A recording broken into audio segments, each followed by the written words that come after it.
Assalamualaikum warahmatullahi wabarakatuh. Bismillah walhamdulillah wassalatu wassalamu ala rasulillah wa ala alihi wa sahbihi wa mawalah. Ahibba'il kiram, para pemirsa Rasil dimanapun Anda berada, semoga Allah subhanahu wa ta'ala senantiasa memberkahi kita dan senantiasa memberikan petunjuk tuntunan kepada kita semua, agar kita semua mendapatkan kebahagiaan dari dunia hingga akhirat. Amin ya rabbal alamin. Ahibba'il kiram, kita masih berbincang tentang kepemimpinan Islam. Ada satu ungkapan yang beredar di tengah masyarakat, di mana dikatakan bahwa lebih baik pemimpin kafir yang adil daripada pemimpin muslim yang zalim. Ungkapan ini dinisbahkan kepada Sayyidina Ali ibn Abi Thalib radhiyallahu ta'ala anhu. Tapi ternyata setelah ditelusuri dengan teliti, dengan seksama, tidak ada satu literatur pun yang memberikan keterangan bahwa Sayyidina Ali ibn Abi Thalib radhiyallahu ta'ala anhu pernah menyatakan ungkapan sedemikian rupa. Baik dalam rujukan atau referensi atau literatur Ahlus Sunnah wal Jamaah, bahkan dalam literatur di kalangan Syiah pun tidak ditemukan keterangan bahwa Sayyidina Ali ibn Abi Thalib radhiyallahu ta'ala anhu pernah memberikan ungkapan seperti itu. Artinya, penisbahan ungkapan tersebut kepada Sayyidina Ali ibn Abi Thalib adalah suatu kebohongan, adalah suatu penipuan yang sengaja dibuat oleh kelompok-kelompok tertentu untuk menjebak dan menipu umat Islam agar mereka membuka diri menerima daripada kepemimpinan orang-orang di luar Islam atas orang-orang Islam itu sendiri. Nah, karena itu pada kesempatan ini penting sekali untuk kita melakukan anatomi terhadap pernyataan yang sangat berbahaya tersebut. Nah, kenapa kita katakan pernyataan tersebut, ungkapan tersebut berbahaya? Karena ungkapan semacam itu mengandung unsur pendangkalan akidah. Itu yang pertama. Dan yang kedua sekaligus mengandung unsur penghinaan terhadap Islam. Itu termasuk penistaan daripada agama Islam. Dan yang ketiga juga sekaligus merupakan pembodohan umat. Nah, kita buktikan sekarang. Kenapa ungkapan semacam itu sangat berbahaya. Jadi kalau ada mengatakan lebih baik pemimpin kafir asal jujur, cerdas, dan rajin daripada pemimpin muslim yang korup, bodoh, dan pemalas. Nah, kalau ungkapan ini dibiarkan, ini akan teramat sangat berbahaya. Dan ini menjadi pendangkalan akidah. Sebab kalau hari ini orang mengatakan lebih baik pemimpin kafir yang jujur, cerdas, dan rajin daripada pemimpin muslim yang korup, bodoh, dan pemalas, maka besok akan ada wanita-wanita muslimah mengatakan, kalau begitu lebih baik punya suami kafir asal setia daripada suami muslim yang tidak setia. Tentu ini sangat berbahaya sekali. Karena perempuan-perempuan muslimah tidak boleh menikah dengan orang-orang di luar Islam. Walaupun mereka itu setia, jujur, walaupun mereka itu setia, bertanggung jawab, dan baik kepada si istri. Karena memang perkawinan antar muslimah dan orang di luar Islam, hukumnya jelas adalah haram. Dan lebih berbahayanya lagi, kalau ungkapan lebih baik pemimpin kafir, asal jujur, cerdas, dan rajin daripada pemimpin muslim yang korup, bodoh, dan pemalas, maka besok ini lebih berbahayanya. Pemuda-pemuda kita yang abangan akan mengatakan, kalau begitu lebih baik jadi orang kafir asal kaya raya daripada jadi orang muslim tapi miskin dan melarat. Tentu ini ungkapan-ungkapan yang sangat berbahaya dan ini merupakan pendangkalan akidah, yaitu yang sangat sadis, yang bisa merontokkan daripada iman dan akidah pemuda-pemuda Islam. Nah, maka itu sekali lagi ungkapan semacam ini harus kita tolak karena merupakan pendangkalan akidah. Yang kedua, ungkapan tersebut juga bisa dikategorikan sebagai penghinaan terhadap umat Islam. Sekaligus merupakan penistaan terhadap agama. Loh, kenapa? Sebab mari kita perhatikan. Dalam ungkapan tadi, lebih baik pemimpin kafir, asal jujur, cerdas, dan rajin, daripada pemimpin muslim yang korup, bodoh, dan pemalas. Ungkapan ini aneh. Loh, kenapa aneh? Aneh dan menyakitkan. Karena orang kafir diberikan sifat yang bagus-bagus, sementara orang Islam diberikan sifat yang jelek-jelek. Lebih baik pemimpin kafir, asal jujur, cerdas, dan rajin. Coba perhatikan baik-baik. Untuk si kafir, dikasih sifat yang bagus-bagus. Jujur, cerdas, rajin. Daripada pemimpin muslim yang korup, bodoh, dan pemalas.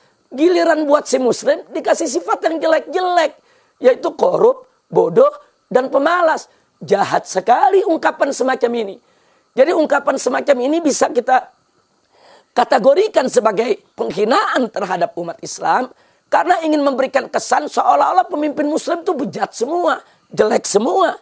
Padahal faktanya tidak sedikit pemimpin-pemimpin muslim, pejabat-pejabat muslim yang jujur, yang adil, yang bertanggung jawab, yang cerdas, yang rajin.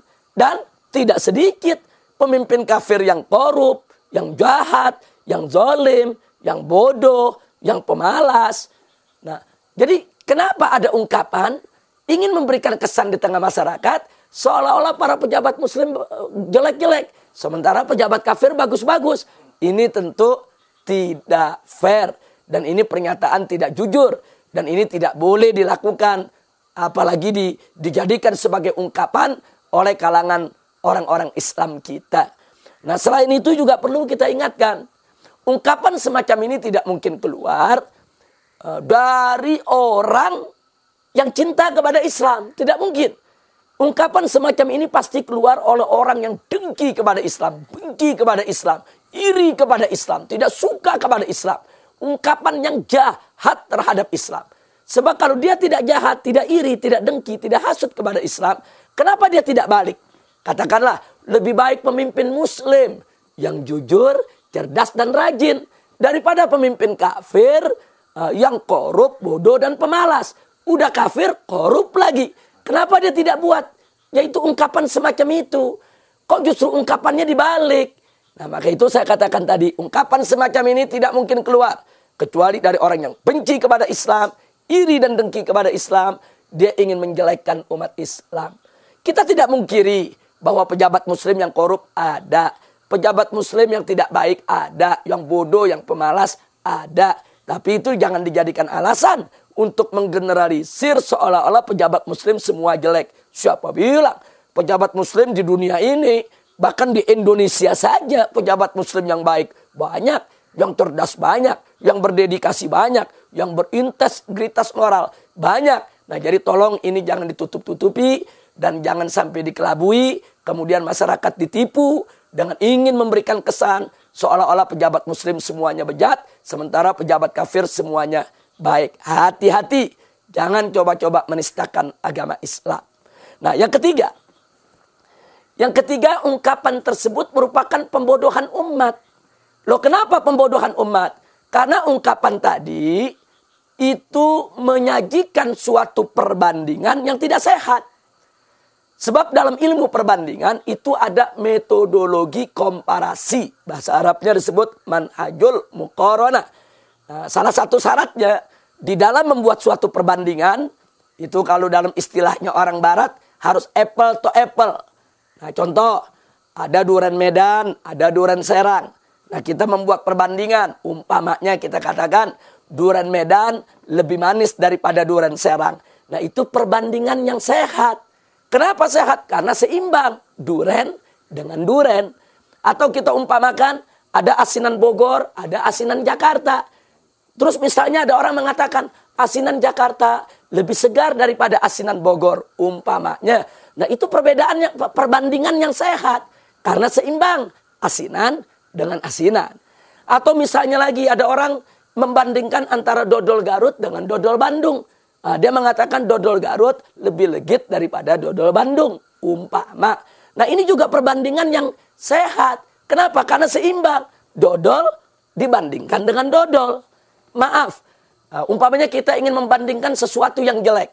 Ada kotoran kucing, ada kotoran ayam.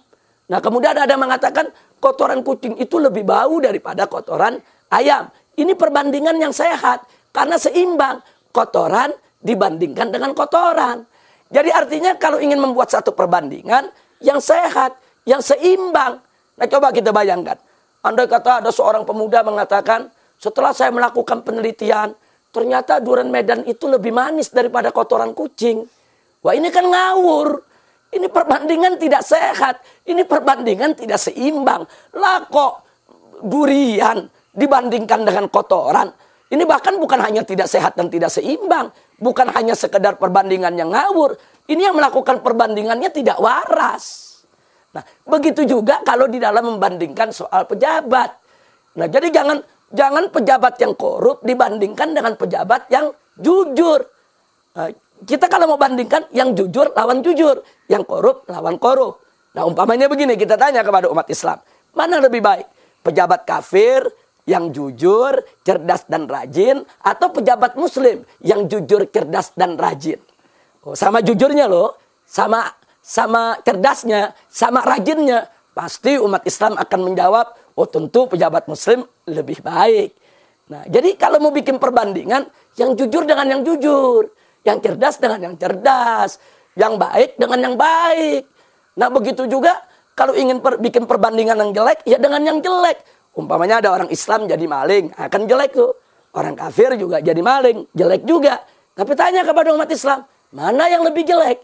Orang Islam yang jadi maling atau orang kafir yang jadi maling? Tentu jawabannya orang kafir yang jadi maling. Udah kafir maling lagi.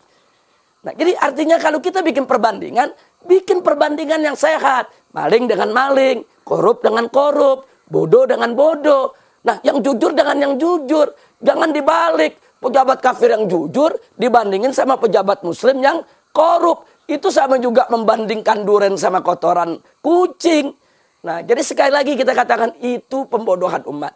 Nah, karena itu saya serukan kepada umat Islam, ungkapan itu abaikan saja. Siapapun yang menyampaikannya, siapapun yang membicarakannya, itu ungkapan bodoh sekaligus ungkapan yang sesat dan menyesatkan. Nah, karena itu terlepas daripada yaitu propaganda yang dilakukan oleh musuh-musuh Islam untuk mendiskreditkan pemimpin-pemimpin Islam, saya bersyukur kepada Allah, alhamdulillah masih banyak pemimpin-pemimpin muslim yang jujur, yang adil, yang cerdas, yang rajin. Nah, tentu saya bicara begini bukan saya ingin menghina atau memojokkan pemimpin-pemimpin non-Islam yang berdedikasi. Tidak, pemimpin non-Islam yang jujur, yang baik, yang cerdas, kita berikan apresiasi. Nah, seperti pemimpin-pemimpin non-Islam di negeri-negeri yang bukan negeri Islam, mereka melakukan hal-hal yang baik untuk rakyatnya, kita apresiasi, kita hargai. Tidak ada persoalan. Tapi ingat, untuk negeri Islam tetap pemimpinnya harus Islam. Sekian yang bisa saya sampaikan. Terima kasih atas segala perhatiannya. Semoga Allah memberkahi kita semua. Hadani Allah wa iyyakum ila siratihil mustaqim. Wallahul muwaffiq ila aqwamit thariq. Wassalamualaikum warahmatullahi wabarakatuh.